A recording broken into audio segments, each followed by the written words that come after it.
जब 10,000 पुत्र प्राप्त हुए तो दक्ष ने कहा तुम तब करो और इस संसार में संतानों का सृजन करो। अपने पुत्रों को आज्ञा दी तुम ऐसी तपस्या करो जिससे संसार में मनुष्यों की सृष्टि हो जाए।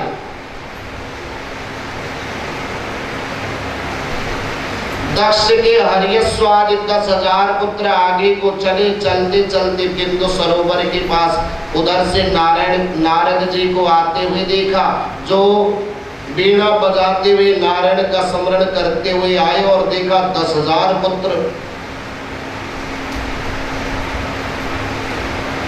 कहा पुत्रों तुम कौन हो? कहा हम दक्ष प्रजापति के पुत्र हैं और हमें आज्ञा मिली है कि संसार का सृजन करो, संसार में जीवों का की वृद्धि करो। अच्छा महाराज हमें कोई ऐसी शिक्षा दो, ऐसा मंत्र दो जिससे कि संसार की वृद्धि हो, हमारा कार्य सिद्ध हो जाए। कहा मैं संसार वृद्धि की तो गारंटी नहीं लेता, परंतु ऐसा मंत्र जरूर तुम्हें दूंगा जिससे कि तुम्हारा कार्य हो जाए। श्री राधे। कहा मैं कुछ प्रश्न पूछता हूं तुम इसका मुझे उत्तर दो।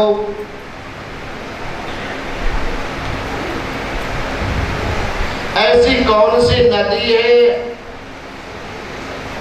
जो उल्टे बहती है?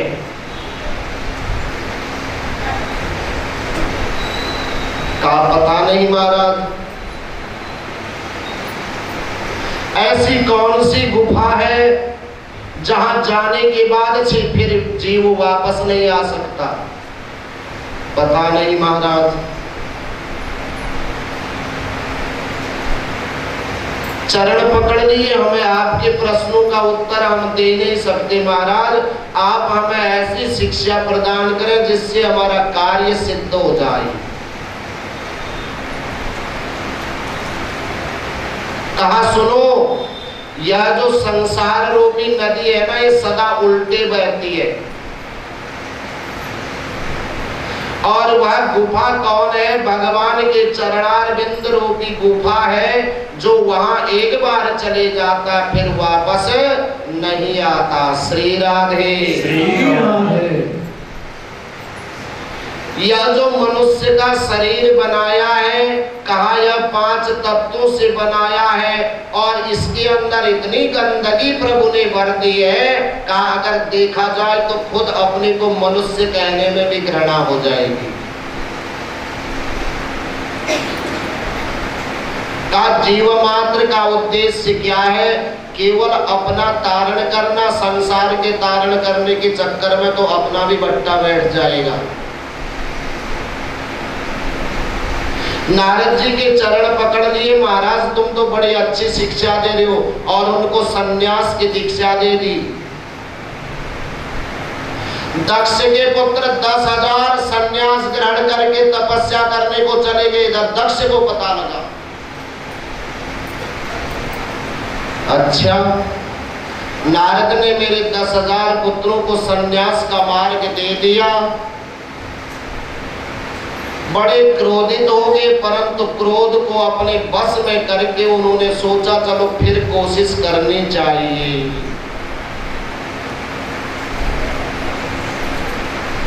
पुनः भगवान की कृपा से उनके यहाँ 1,000 पुत्रों का पुनः जन्म हुआ। जब 1,000 पुत्रों का जन्म हुआ, वह पुत्र भी उसी रास्ते पे चल पड़े और वहीं नारद जी पुनः मिल गए। देखिए, जिसके पूर्व जन्म के संस्कार है उसी को सद्गुरु प्राप्त होता है। संसार में कोई ऐसा जीव नहीं मिलेगा जो कहेगा भगवान का नाम मत लेना, जरूर कहेगा भगवान का नाम लेना।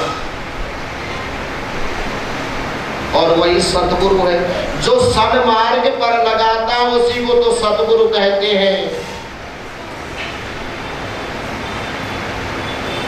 नारद जी ने देखा कि दक्ष के पुनः 1000 पुत्र आ रहे, वहीं आकर के खड़े हो गए और नारायण का सुमिरन करते हुए वही सारे प्रश्न उनसे पूछने लगे। उन्होंने भी कहा महाराज हमें पता नहीं, आप ही बताओ। सारे उनकी उत्तर दे दिए।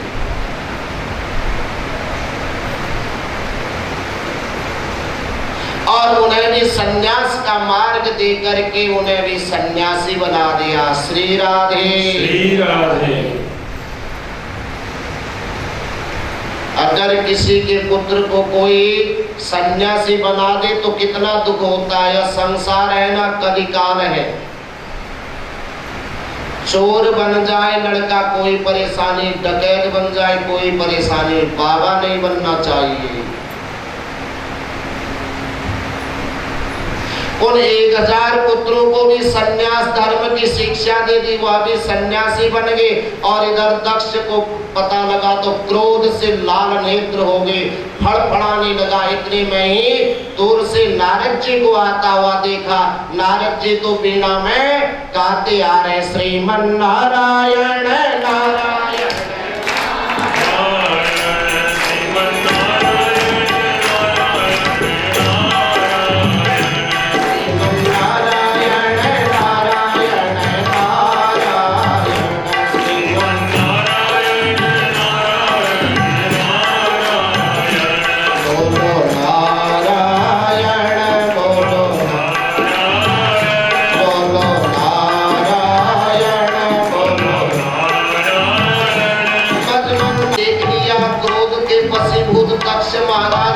फड़फड़ाने लगे। अरे दुष्ट, तूने कपटी का वेश धारण किया है। अरे मूर्ख, तूने कपटी वेश धारण किया है, या सन्यासियों के वस्त्र धारण करके तू इन मेरे पुत्रों को निवृत्ति मार्ग में ले गया। जा तुझे श्राप देता हूँ, तू एक स्थान पर टिक नहीं सकता। श्री राधे श्री राधे। नारद जी के तो और जोर से नारायण का सुमिरन होने लगा। कैसे? कहा बहुत अच्छा हुआ श्राप मिल गया। अगर श्राप नहीं मिलता तो मैं एक ही जगह पर बसे रहता, दूसरी जगह जाने का मौका नहीं मिलता। गुरु नानक देव जी अपनी यात्रा में निकल रहे थे ना, 2 शिष्य थे उनके साथ। 2 शिष्य से एक गांव में रात्रि में विश्राम किया। बड़ा सताया लोगों ने, न तो भोजन दिया न सोने के लिए दिया। बड़ा दुखी करा कि ये बाबा कहां से आ गए, बड़ा दुखी करा। जब सुबह जाने लगे ना, जाते समय सब आगे आके, अरे अब तो इससे छुटकारा मिल रहा है, इस बाबा से रात भर यहाँ रहा, परेशान करा। तो गुरु नानक देव जी ने कहा जाओ, तुम्हें आशीर्वाद देते हैं कि तुम इसी स्थान पर परम सदा निवास करो। न तो भोजन दिया, न उचित वाणी बोली, और रात्रि भर दुखी किया। फिर भी क्या आशीर्वाद दिया? कहा यह जो सब लोग हैं ना तुम्हारे गांव के, इसी स्थान पर निवास करें। और चलते चलते दूसरी जगह पर पहुंच गए। जब दूसरी जगह गए, रात्रि में बड़ी व्यवस्था करी। लोगों ने 56 भोग बना के खिलाए। महाराज जी नहीं, आज आपने यही रहना है, महाराज जी ऐसा करें। बड़ी सेवा करी गुरु नानक देव और उनके शिष्यों की। जब दूसरे दिन प्रस्थान का समय आया तो उनको क्या आशीर्वाद देते हैं? कहा तुम पूरे संसार में भटकते रहो। श्री राधे श्री राधे। तुम सारे संसार में भटकते रहो। गुरु नानक देव जी के शिष्यों को आश्चर्य हुआ था। जिनको आशीर्वाद देना था उन्हें तो श्रापित कर दिया, जिसे श्राप देना था उन्हें आशीर्वाद दे दिया।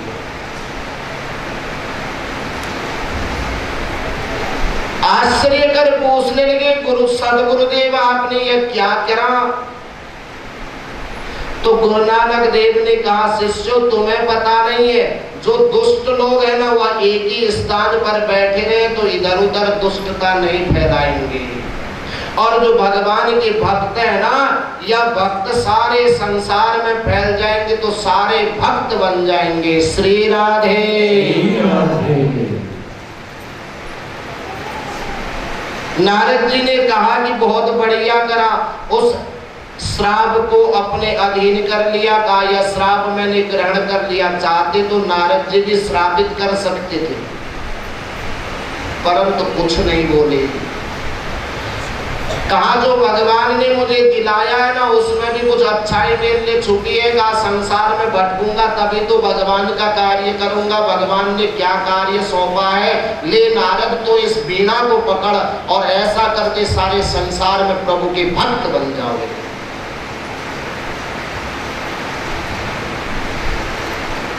दक्ष ने देखा महाराज नारद को इतना बड़ा श्राप मैंने दे दिया और किंचित मात्र भी कोई परेशानी नहीं हुई, दुख नहीं हुआ, क्या कारण है? धन्य है नारद।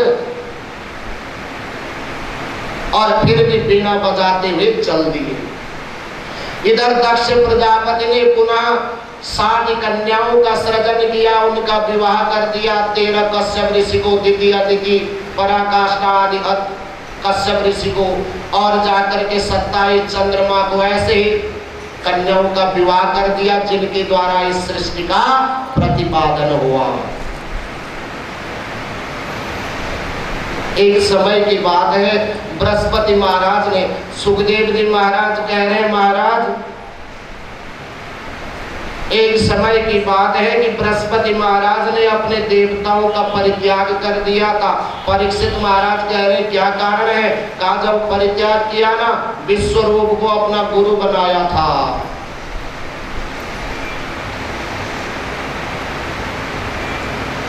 परीक्षित महाराज कहने लगे कि महाराज देवताओं के गुरु तो बृहस्पति महाराज है, किस कारण से विश्वरूप को उन्होंने गुरु बनाया? ऐसी कौन सी परेशानी आन पड़ी जिससे उन्हें विश्वरूप को गुरु पूजित करना पड़ा? हे राजन, एक समय की बात है, बृहस्पति महाराज इंद्र की सभा में पहुंच गए। देखिए कोई भी संत महात्मा अपने से उम्र का बड़ा आता तो उसी के लिए उठते हैं, देखा होगा आपने। कोई रिश्तेदार आगे तो घर के आगे खड़े हो जाते हैं दरवाजे में, आओ आओ महाराज।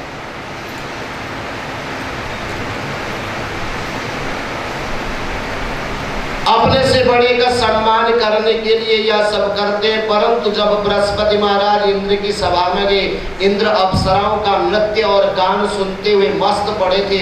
नजर भी पड़ी बृहस्पति महाराज के ऊपर। सोचा अगर देख लूंगा ना उधर को तो आदर सत्कार में बैठना पड़ेगा, और इधर से मेरा जो ये संगीत चल रहा ना, ये संगीत का मजा समाप्त हो जाएगा। इस कारण उधर देखता ही नहीं हूँ। बृहस्पति महाराज को ज्ञात हो गया कि इंद्र जानबूझ करके मेरा अपमान करना चाह रहा है। उसने मुझे देख लिया फिर भी बैठने के लिए आसन नहीं दिया। अपने अपमान के वशीभूत बृहस्पति महाराज वहां से अंतर्ध्यान हो गए, देवताओं का त्याग कर दिया। जब देवताओं का त्याग हुआ, चारों तरफ हाहाकार होने लगी, बिना गुरु के कैसे चलेगा। दैत्यों को पता चला बृहस्पति महाराज ने देवताओं का त्याग कर दिया, करो चढ़ाई और देवताओं को वशीभूत कर दो। श्री राधे, श्री राधे।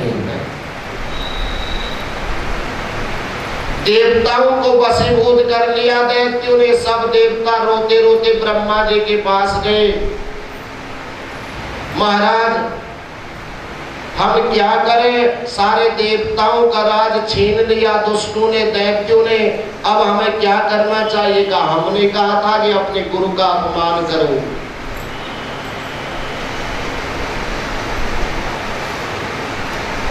अपने गुरु का अपमान करके इंद्र ने अपने श्री का हरण किया है। देखिए लक्ष्मी आती है, धन दौलत आती है, उसके साथ यदि अहंकार भी आएगा तो वह चलायमान होता है। जो लक्ष्मीवान लोग हैं उनको तो अहंकार से अलग होना चाहिए। कहा यदि अहंकार आएगा तो वह श्री से हीन हो जाएगा। जब इंद्र हो गया तो मनुष्यों की क्या गति। हे देवताओं, अपने अहंकार के वशीभूत होकर इंद्र ने यह गलत कार्य किया है। कहा ऐसा करो, जब तक बृहस्पति महाराज मिल नहीं जाते, कहा तुम त्वष्टा के पुत्र विश्वरूप है, बड़े विद्वान है, ज्ञानी है, कहा उनको अपना गुरु बना लो।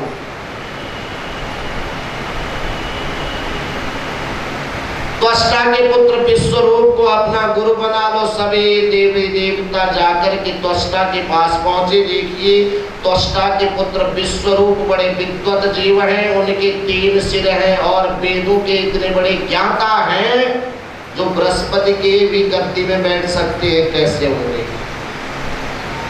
सभी देवताओं ने जाकर नमन किया, महाराज हम तुम्हें देवताओं का गुरु नियुक्त करना चाहते हैं। विश्वरूप ने साफ इनकार कर दिया, कहा जो वृत्ति है ना गुरु बनाने की, कहा यह तो पापों का संचय करने के लिए किया जाता, मैं ऐसा नहीं कर सकता। मैंने इतना ज्ञान प्राप्त किया है अपना उद्धार करने के लिए, यदि तुम लोगों के चक्कर में मैं पुरोहिताई में आ गया तो मैं तो तुम्हारे कार्यों में भटकते रह जाऊंगा, मेरा क्या होगा।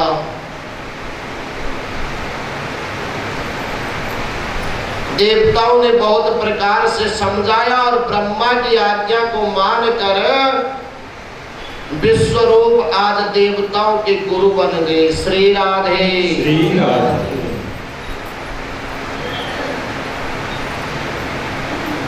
देवताओं के गुरु जब विश्वरूप बने, उन्होंने देवताओं की विजय के लिए एक महायज्ञ का आयोजन किया। यज्ञ के बीच में क्या होता है देखिए, जो विश्वरूप का माता का कुल है वह राक्षस कुल है।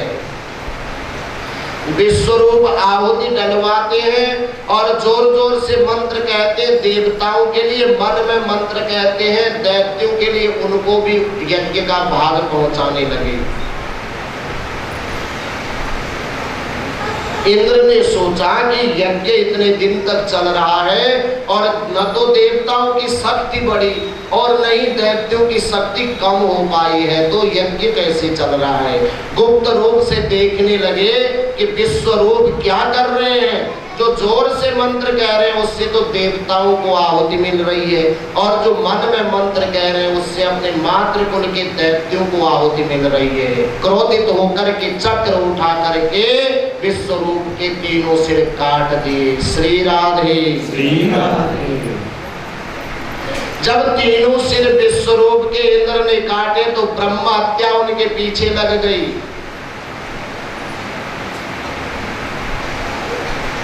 ब्रह्मा हत्या पीछे लगी। ब्रह्मा हत्या को 4 भागों में इंद्र ने बांट दिया। प्रथम भाग तो पृथ्वी को दिया ओसर रूप में, द्वितीय भाग जल को दिया फेन और झाग के रूप में, तीसरा भाग वृक्षों को दिया गोंद के रूप में, और चौथा भाग स्त्रियों को दिया रजोदर्शन के रूप में।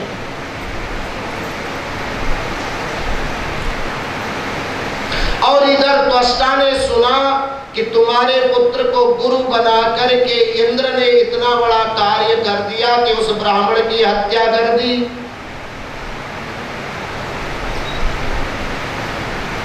बड़े क्रोधित होकर के मन में विचार आया, ऐसा तब मैंने करना है कि इंद्र को मारने वाला पैदा कर दूं।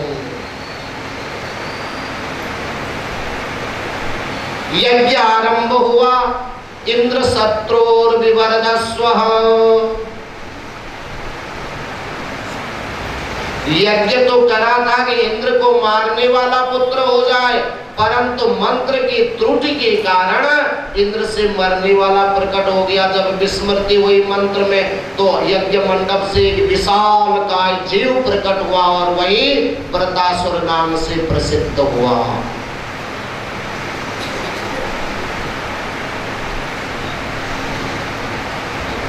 जब वृत्रासुर प्रकट हुआ तो वृत्रासुर ने इतनी बड़ी घनघोर तपस्या की, समस्त देवताओं को अपने वशीभूत कर दिया। समस्त देवताओं को वृत्रासुर ने अपने वशीभूत कर दिया और इसके उपरांत प्रचंड होकर के राज करने लगा। सभी देवता दुखी होकर भगवान की शरण में गए, भगवान हमारी रक्षा करो, रक्षा करो। भगवान ने कहा मैं नहीं कर सकता कुछ, या तो ऐसा है कि दधीचि मुनि के पास जा